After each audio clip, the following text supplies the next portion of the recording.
Agora nós vamos ver aqui as características. Falamos como identificar e agora vamos falar das características.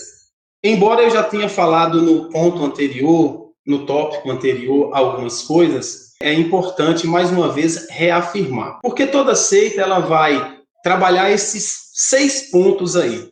Adição, subtração, multiplicação, divisão, falsas profecias e vão negar a ressurreição corporal de Jesus. Como eu disse no tópico anterior, normalmente as seitas elas vão adicionar coisas que não está na Bíblia, elas vão subtrair, elas vão multiplicar, ou seja, vão criar novos meios, né? De como, por exemplo, o homem pode se achegar a Deus. Você pode se achegar a Deus através da oração a Maria. Você pode se achegar a Deus através da piedade. Se você for um homem de boa moralidade, se você for um homem piedoso, se você primeiro for a Maria, aí você vai alcançar a graça de Deus. Então, eles vão criar inúmeros, né, caminhos de como o homem pode se achegar a Deus. Eles multiplicam as vertentes. E a Bíblia é muito clara em dizer que o homem só pode se achegar a Deus por meio de Jesus Cristo. O Evangelho de João, no capítulo 14, versículo 6, vai dizer que Jesus afirma: eu sou o caminho, a verdade e a vida. Ninguém vem ao Pai senão por mim, ou seja, se não for por intermédio de mim.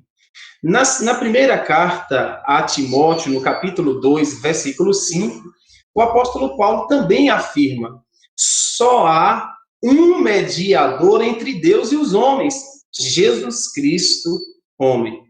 Então, esta conversa de que todos os caminhos levam a Deus é justamente a ideia propagada por muitas seitas. Então, eles multiplicam os caminhos, eles criam várias vertentes, acreditando que vão conduzir o homem a Deus, né?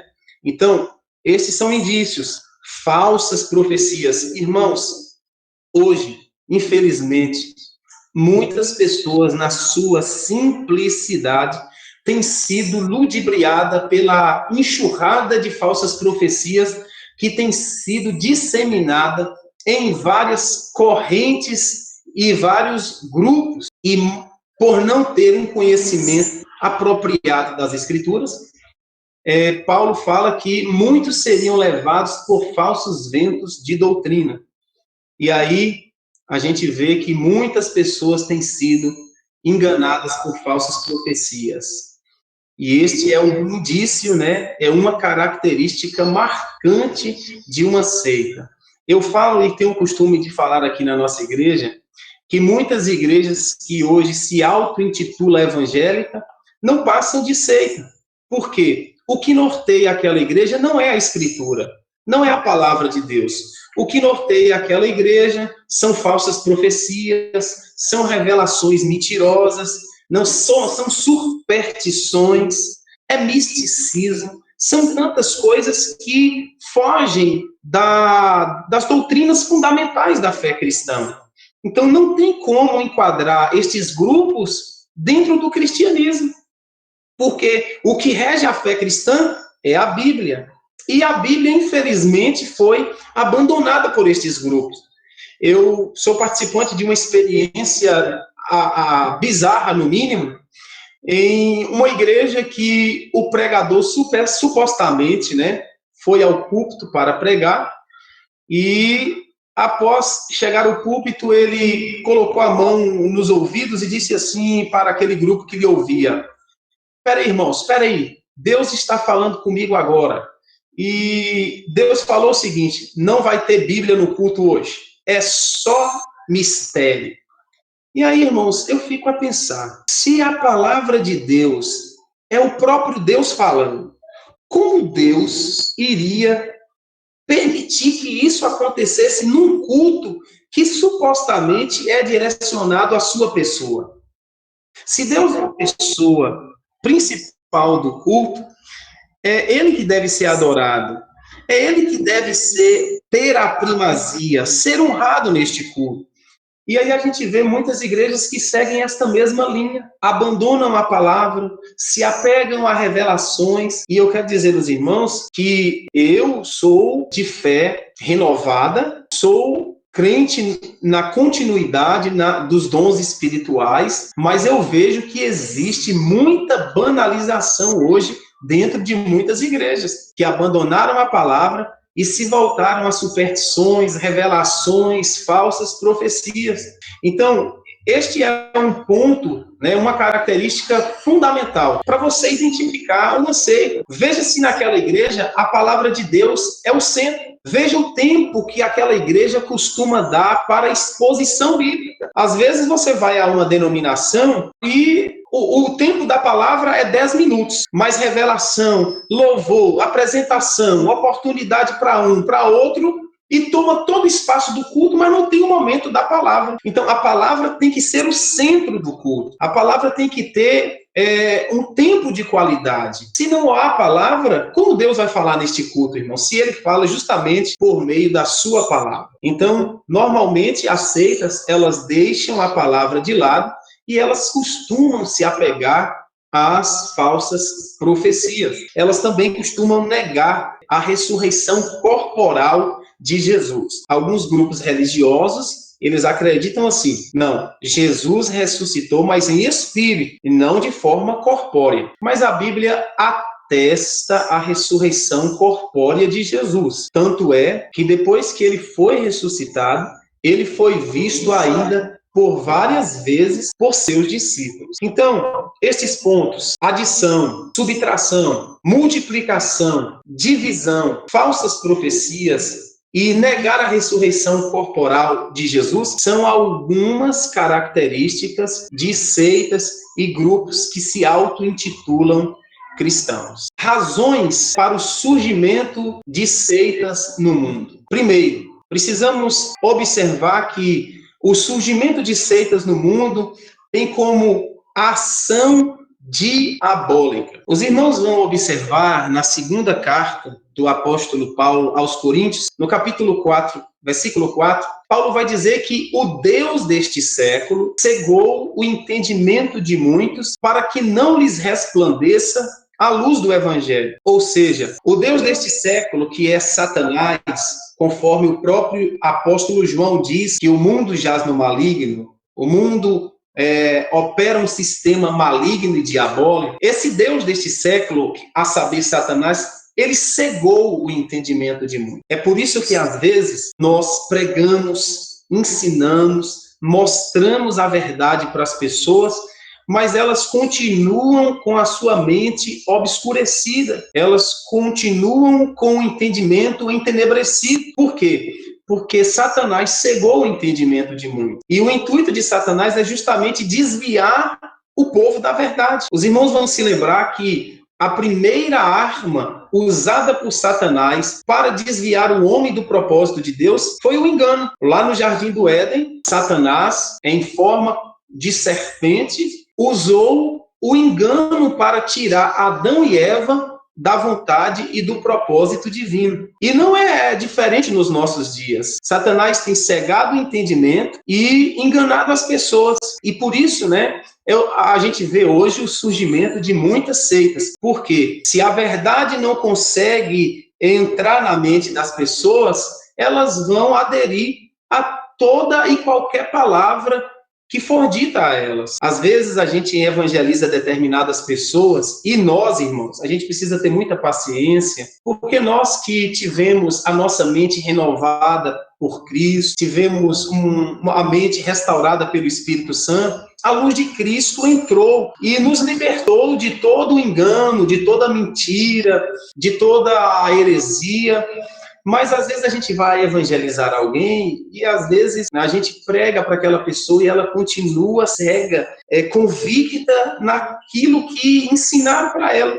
Por mais que você esteja mostrando que aquilo não se enquadra na palavra de Deus. Por exemplo, você vai evangelizar um amigo católico e por mais que você diga a ele, olha, A Bíblia condena a adoração à imagem de escultura. O que ele vai dizer? Não, mas não é adoração, é uma devoção, é uma homenagem.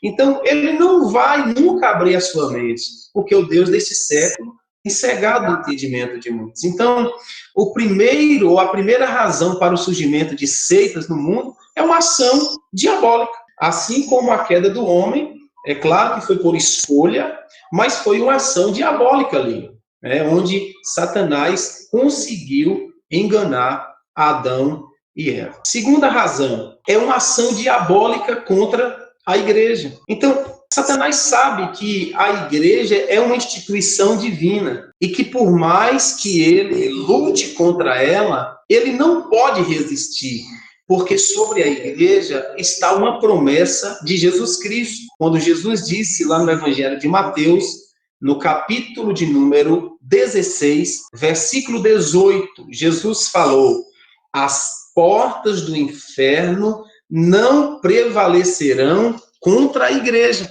Mas nós sabemos que Satanás, ele constantemente age contra a igreja. Então, o texto sugerido aí no nosso slide é Mateus capítulo 13, no versículo 25, que fala sobre a parábola do joio e do trigo, né? Então, os irmãos sabem muito bem esta parábola, que o Senhor daquela parábola semeou o trigo, mas o seu inimigo veio e semeou o joio. É importante dizer aos irmãos que a narrativa da parábola vai dizer o seguinte, que o inimigo veio à noite, na surdina, no silêncio, no apagar das luzes, quando todos estão desapercebidos. Aí o inimigo foi e semeou o joio. O intuito do joio era de prejudicar o trigo. Assim Satanás tem feito hoje. Esta ação diabólica contra a igreja, Satanás tem semeado seu joio, os seus enganos dentro da igreja, as suas heresias, para que corrompa o coração dos simples. Então, nós enxergamos logo de início que o surgimento de seitas e as razões delas para estarem no mundo são ações diabólicas, né, contra a igreja. Terceiro, é uma ação diabólica contra a palavra de Deus. Irmãos, se a palavra de Deus é a verdade, o único interessado que você não conheça a verdade é Satanás. Por quê? Ele é o pai da mentira. Quando Deus havia determinado para Eva e Adão que não comessem do fruto do jardim, diz a Bíblia que Satanás se apresentou dizendo, não é bem assim, né? Na verdade, não morrereis, vocês serão semelhantes, serão como deuses. Veja como Satanás tem a capacidade de distorcer a verdade. Então, desde o princípio da criação, ele tem agido assim, e ele quis distorcer a palavra de Deus. Deus tinha falado, olha, de todas as árvores comereis, mas da árvore da ciência, do bem e do mal, não comereis, porque no dia em que comerdes, certamente morrereis. E Satanás vai lá e diz para Adão e Eva, não é por aí. Vocês não vão, não é desta forma que vai acontecer. Os irmãos percebem que mudam-se os tempos, mas a arma e a estratégia usada por Satanás é a mesma. São ações contra a igreja do Senhor, são ações diabólicas contra a palavra do Senhor, distorcendo a verdade que Deus falou, justamente no intuito de que as pessoas se enveredem pelo caminho da perdição. Quarto ponto. Razões de seitas, de surgimento de seitas no mundo, é pelo descuido da igreja em pregar o evangelho completo, ou o evangelho genuíno. Então, esta é uma das razões. Eu gosto de uma das frases de Haddon Spurgeon, que ele diz o seguinte, existem duas formas do pastor demonstrar amor para as suas ovelhas. A primeira é ensinando-lhe a verdade. Segundo, açoitando os lobos com vara. Infelizmente, irmãos, muitas igrejas e muitos líderes têm se descuidado em pregar o evangelho genuíno. Muitas igrejas hoje aderiram a uma teologia liberal, aderiram à teologia da prosperidade, aderiram à teologia da confissão positiva, aderiram tantos tipos de ensino que se descuidaram em pregar a genuinidade da palavra. Então, no primeiro momento em que a gente dá um descuido, Satanás ele se infiltra e ali ele consegue disseminar os seus enganos. É por isso que constantemente, os líderes devem se aplicar a ensinar a palavra de Deus aos seus membros. Mas eu quero fazer uma observação importante. Normalmente, igrejas que se aplicam a ensinar a Bíblia, a ter cultos de escola bíblica dominical, a ter cultos de ensino, normalmente essas igrejas, elas andam vazias, porque o povo, eles buscam movimento. Então, Satanás, ele conseguiu, perceber isso, que as pessoas andam em busca de movimentos. Então, se faz o culto dos milagres, o culto da chave, o culto da porta aberta, uma grande multidão se aglomera. Mas, infelizmente, nos cultos de ensino, a frequência é pouca. Então, às vezes, há displicência por parte de alguns líderes, mas em outras vezes, a negligência por parte dos membros, que às vezes trocam os cultos de ensino por programações diversas. Então, que nós tenhamos amor ao ensino da palavra do Senhor, que nós tenhamos zelo em participar dos cultos que visam o ensino sistemático das Escrituras, porque é justamente através do ensino da palavra que nós vamos ter argumento suficiente para combater as seitas e as heresias que surgem ao nosso redor. Quinto ponto, a falsa hermenêutica, ou seja, a interpretação errada da Escritura. Os irmãos ainda vão ter aula de hermenêutica e eu acredito que esta seja uma das disciplinas mais importantes do curso. Por quê? Porque se nós não soubermos interpretar o que nós estamos lendo, nós vamos ficar perdidos. Então, hoje a gente vê que muitas heresias surgiram na igreja por falha na hermenêutica ou falha na interpretação. Há uma situação até cômica, se não fosse trágica, e isto foi até mesmo noticiado pelo jornal Fantástico, onde um pastor, ao ler o texto de Oséias, capítulo 3, onde é narrado ali a situação onde Deus fala para o profeta Oséias pegar esta mulher que era adúltera, e amar outra vez, esse pastor leu de forma equivocada. Ali não foi nem interpretação, foi uma leitura equivocada. E ele entendeu que o texto dizia assim: vai, pega a mulher e adultera. E assim ele fez. Então veja só, irmãos, como Satanás age. É por isso que Paulo, ele diz a Timóteo que o obreiro não pode ser neófito, sem conhecimento, sem ser alguém maduro, sem ser alguém provado, para que não caia nas artimanhas de Satanás.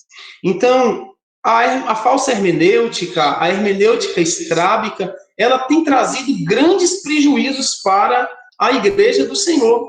E uma das grandes correntes que tem abarcanhado um número muito grande de seguidores é a teologia da prosperidade com a sua falsa hermenêutica. Porque dentro da visão teológica da teologia da prosperidade, você só é abençoado se você for rico. Você só é abençoado se você for um homem bem-sucedido, se você tiver bens materiais, se você tiver poder aquisitivo. E isso é uma ideia diabólica, porque se nós formos analisar a vida de Jesus, a vida de Paulo, nas lentes da teologia da prosperidade, esses homens seriam um fracasso. Paulo seria um fracasso, Jesus seria um fracasso nas lentes da teologia da prosperidade, porque se eles pregam que para ser abençoado é necessário ter poder aquisitivo, é necessário ser dono de empresa, ter dinheiro. Jesus não teve nada disso. Jesus, pelo contrário, ele disse: as raposas têm os seus covis, as andorinhas têm os seus ninhos,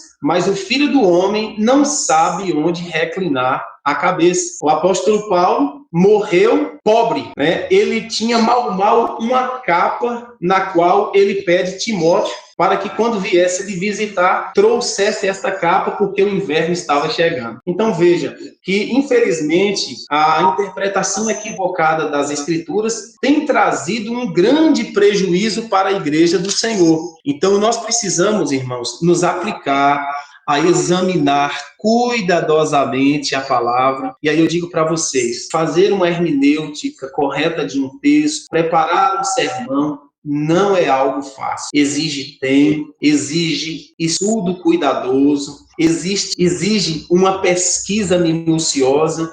E a gente que é ministro do Evangelho, a gente que é pregador da palavra de Deus, a gente precisa se esmerar em sempre estudar a palavra de Deus com esta visão cuidadosa, para não trazermos heresias. A maioria das heresias que surgiram ao longo da história foram justamente em virtude de interpretações equivocadas. Então, que nós tenhamos, o máximo cuidado possível para que nós não sejamos propagadores da palavra de Deus de forma errada. Você que é pregador, você que almeja o episcopado, você que ama pregar a palavra, então tenha isso em mente. Quando for preparar o seu sermão, estude, peça ajuda de pessoas que podem te orientar. Se você tem um texto que você não teve a compreensão correta daquele texto, não é vergonhoso você buscar ajuda, você pedir a orientação de alguém. Vergonhoso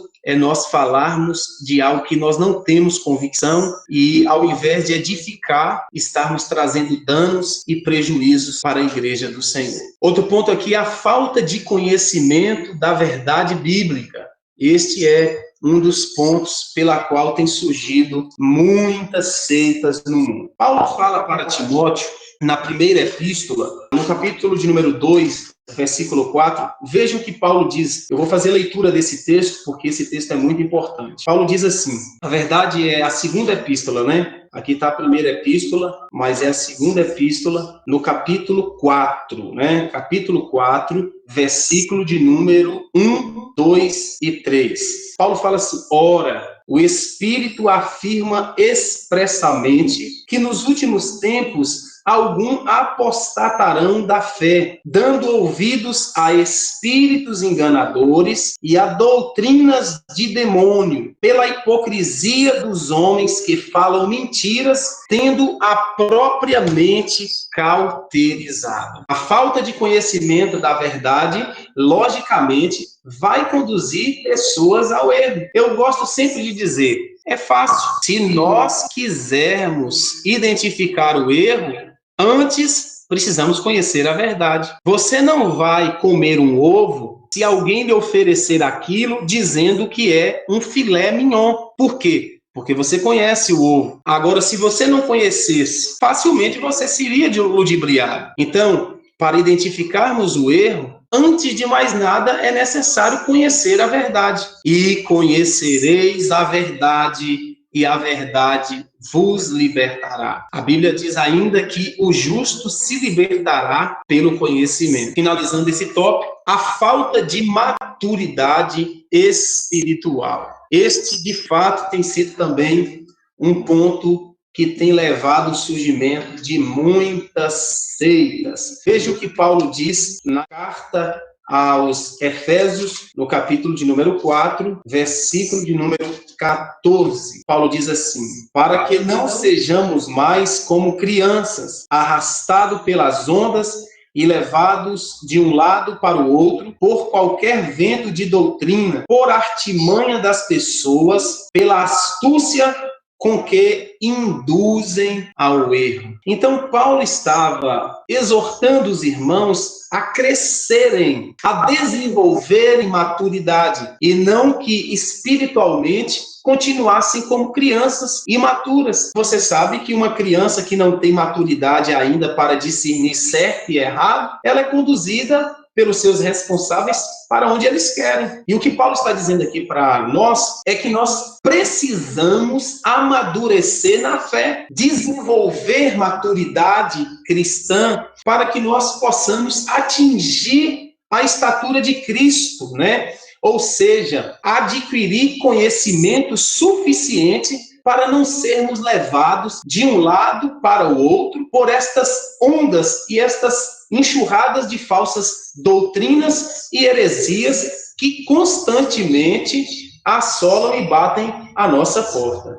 Então, uma das coisas que eu tenho enfatizado aos irmãos da nossa comunidade é tempo de crescer na graça e no conhecimento do Senhor. Então, infelizmente, muitas pessoas estão há anos na igreja, mas ainda não adquiriram maturidade espiritual. Não cresceram. Eu conheço irmãos que têm 1 ano que está na igreja e já têm uma maturidade, já cresceu tanto no conhecimento do Senhor. Ao contrário disso, eu vejo pessoas que há anos, estão dentro da igreja, mas são arrastados de um lado por outro por falsas doutrinas.